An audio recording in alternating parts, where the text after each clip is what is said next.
Kaizer Chiefs have just released 3 players: Siyathemba, Sithebe, Keagan, Dolly, and Sifiso Hlanti. It is a surprise that we are seeing changes at Kaizer Chiefs. Before their coach Nabi arrives in the country, we thought that maybe they would wait for him before they make any changes, but however they've made some changes.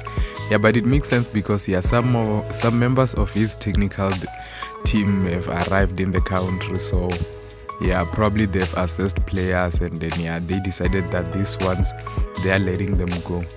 And there are more players at Kaizer Chiefs whose contracts are coming to an end.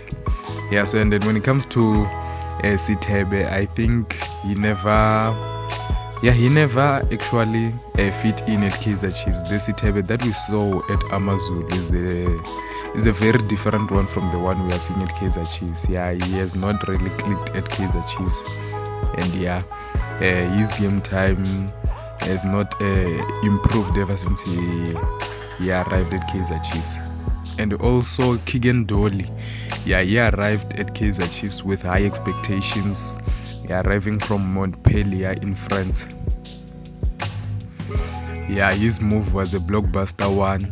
He was good during his first season. However, he started struggling with injuries, and last season he hardly played, and when he played, you can tell that he was out of form, honestly.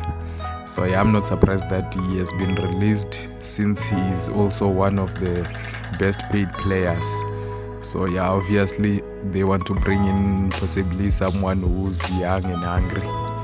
And then Hlanti, there were always problems with him, even though I think he played a lot of games. Even last season he played a lot of games, but there were always problems with him, that he's not disciplined as a defender.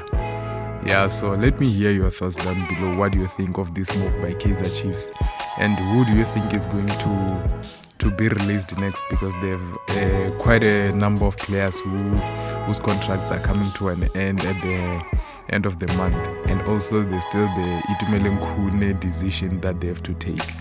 So let me hear your thoughts down below. See you next time.